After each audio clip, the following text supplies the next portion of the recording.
Bonjour peuple de Dieu, shalom shalom, je vous salue dans le précieux nom de Jésus. J'espère que nous allons tous bien et nous sommes énormément bénis avec nos séquences d'émissions. Pourquoi les hommes échouent? Aujourd'hui, je vais essayer, ou nous allons essayer de partager avec vous les raisons pour lesquelles les hommes échouent. Je sais. Lorsque je parle lorsque nous parlons de hommes qui échouent, tu te poses peut-être la question de là où tu es, de quel domaine ou dans quel domaine nous parlons sur l'échec. Dans quel domaine? Je suis en train de parler à toi qui me suis. Je suis en train de parler à ces groupes de personnes qui sont réunis et qui se disent nous avons essayé ça, nous avons échoué, nous avons fait ceci, nous avons échoué. Je suis en train de parler à toi qui, après 15 années de mariage, tu t'es retrouvé divorcé. Je suis en train de parler à toi qui a essayé d'obtenir ton diplôme, tu as essayé d'obtenir un travail, que tu es tout le temps en train d'échouer. Au fait, en général, je suis en train de parler à tous ces échecs consécutifs, tous ces échecs répétitifs qui nous arrivent. Pourquoi cela nous arrive? La définition de l'échec, c'est une défaite ou le manque d'obtenir ce que vous avez prévu. Lorsqu'on parle d'un échec, ça veut dire que vous avez échoué dans quelque chose. Et aujourd'hui, nous parlons de les raisons pour lesquelles les hommes échouent. Je suis une femme de la Bible, j'aime partager sur la Bible.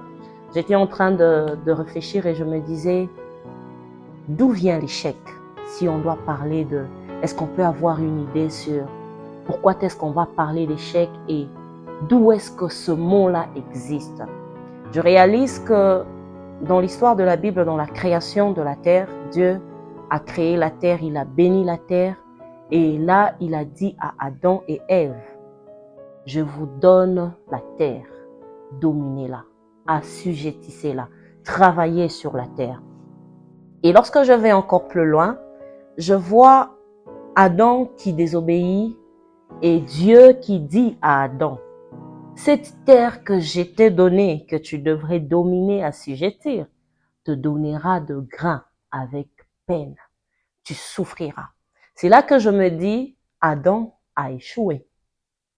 Il était appelé à faire quelque chose et maintenant là, il doit souffrir quelque chose dans lequel au départ, c'était que tu domineras, ça te produira de fruits. Mais là maintenant là, tu auras de jours où tu vas planter, mais ça ne te produira rien.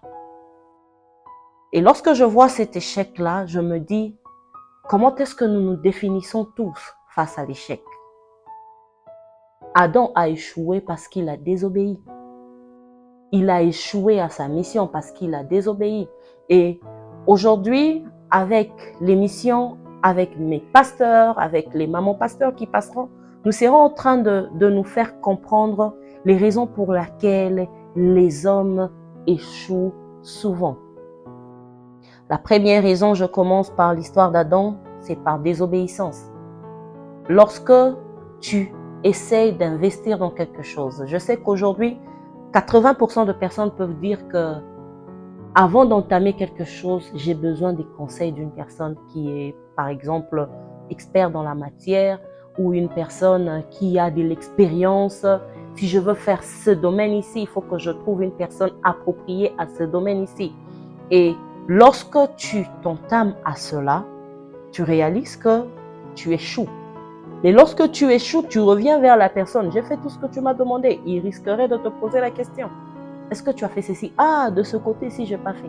Voilà une raison qui t'empêche à réussir. La désobéissance est une chose qui nous empêche à réussir parce que dans le norme d'une orientation, la désobéissance ou le manque de pouvoir faire ce qui est demandé, c'est là maintenant qui fera en sorte que tu puisses échouer.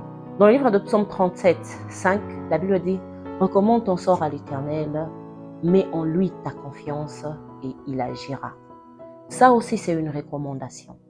Mais très souvent, nous échouons parce que nous ne savons pas recommander c'est à quoi nous nous investissons.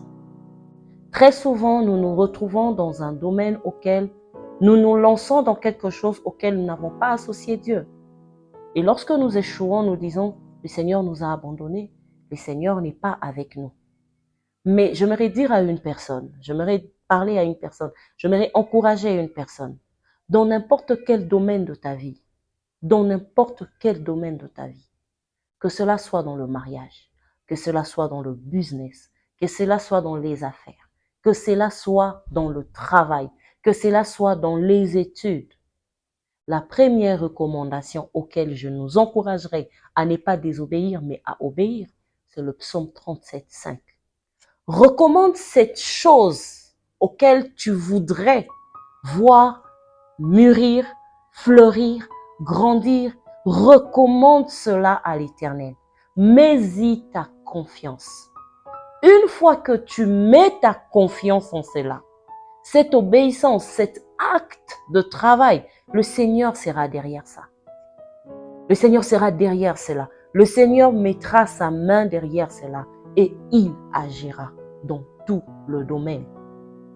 Lorsque la Bible nous recommande de recommander de tous nos problèmes en y mettant notre confiance, c'est une recommandation. Par exemple, je voudrais me consulter dans un domaine architecture. J'irai pas voir un agronome. J'irai voir un architecte, juste question de qu'il m'aide à faire des bases. Et lorsque la Bible dit que Dieu, lui seul, lorsque tu emmènes vers lui cette histoire, ces projets, ces problèmes, cette situation, ce business que tu veux commencer, lorsque tu emmènes vers lui cela, il agira en tout et pour tout. Le Seigneur va nous faire grâce. Nous aurons le temps de discuter, de parler, mais j'aimerais réveiller quelqu'un dans un contexte spirituel. Lorsque nous échouons, la plupart des cas dans un contexte spirituel, là je suis en train de parler à toi, enfant de Dieu. Tu es enfant de Dieu né de nouveau. Tu crains le Seigneur, tu pries Dieu, tu sers le Seigneur. Dans un contexte spirituel, un contexte pour toi chrétien, un enfant de Dieu né de nouveau, dans tout ce que tu entreprends. La Bible dit dans le livre de Psaume 18:31, la Bible dit « Les voies des dieux sont parfaites ». Fais une prière à Dieu, dis à Dieu quel est ce projet que tu veux faire. Dans un contexte spirituel, prends ces projets avant même d'en parler à un homme. Va vers Dieu, présente cela à Dieu. Dis à Dieu, je te fais confiance. Lorsque Dieu te révèle quelque chose, les directives sont beaucoup plus parfaites. Les directives sont émerveilleuses et les directives ne peuvent pas fléchir ni tomber. Mets cette confiance en Dieu dans ce que tu fais. Dans tout ce que tu fais, mets confiance en Dieu. Et lorsque la parole de l'Éternel se révèle en toi, au travers d'un homme de Dieu, au travers d'un serviteur, au travers d'une personne avec qui vous avez l'habitude de prier, lorsque la parole de Dieu vous dit de ne pas vous investir dans ça, je vous prie, ne vous investissez pas dans ça. Je suis en train de le dire parce que trop souvent aujourd'hui, j'ai commencé par le dire, j'ai fait 15 ans dans mon mariage, mais je me retrouve divorcée. Si vous voulez suivre ces personnes, si vous voulez suivre ces couples, vous saurez que dès le départ, Dieu n'était pas d'accord avec ce mariage. Bien-aimés, la désobéissance nous conduit à l'échec. Aujourd'hui, quelqu'un sera en train de me suivre. Peut-être qu'on t'a interdit d'investir dans ce travail. Mais quand tu perds le tout, tu réalises que on m'avait demandé, on m'avait conseillé, des gens m'ont parlé, Dieu m'a dit de ne pas être dans ça. Très souvent, les hommes échouent par désobéissance. Romains 12:2 nous dit que nous devons demander le renouvellement de l'intelligence. Cet renouvellement de l'intelligence fait de nous des hommes spirituels. Parce que lorsque nous obéissons, l'obéissance vaut mieux que le sacrifice.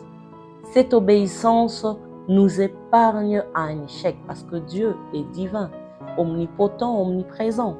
Il est le seul lorsqu'il oriente ta vie pour te faire comprendre que tu ne peux pas investir dans ça. C'est pour un avenir qui sera beaucoup plus meilleur et mieux pour toi. Aujourd'hui, nous rencontrons dans le monde actuel ce qu'on nous appelle les facteurs Rhésus, les résultats facteurs Rhésus. Les médecins disent, lorsque tu es AS, tu ne peux pas te marier à une personne qui est AS ou SS. Pourquoi est-ce que le médecin en arrive là? Et ceux qui n'ont pas entendu cela, quelles ont été ou quelles sont les conséquences qui les arrivent? Dans un domaine médical, les médecins parlent de cela.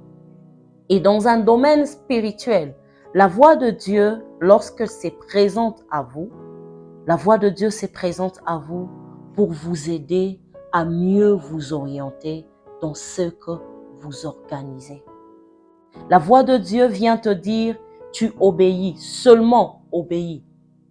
Tu recommandes ton sort à l'Éternel. Tu peux avoir un projet et ton cœur te dit, dans ce projet, dans cet avenir, dans ce que je prévois le faire dans 6 mois, je prévois le faire dans 1 année. Et le Seigneur vient te dire, attends 5 ans. Le Seigneur vient te dire, attends 10 ans. Et parce que ton cœur ne sera pas disposé à vouloir attendre, tu désobéiras et cela aura des conséquences. J'aimerais encourager une personne. Recommande ce que tu fais à l'Éternel. J'aimerais encourager une personne. Écoute la voix de Dieu. J'aimerais encourager une personne. Prie le Seigneur. Renouvelle ton intelligence. Renoue cette intimité avec ton Dieu dans ce que tu organises, dans ce que tu fais et dans ce que tu prépares. Car seul Dieu pourra te dire le moment exact auquel cela peut arriver. Je veux conclure pour dire, fais confiance en Dieu. Fais confiance en Dieu. Écoute sa parole. Reste disposé et attentif aux choses auxquelles Dieu te demande de faire ou de t'attendre. Que Dieu nous bénisse. Je souhaite et je prie pour une personne qui a un projet, qui a recommandé cela à Dieu, que cette personne vive une réussite et non un échec. Que Dieu nous bénisse.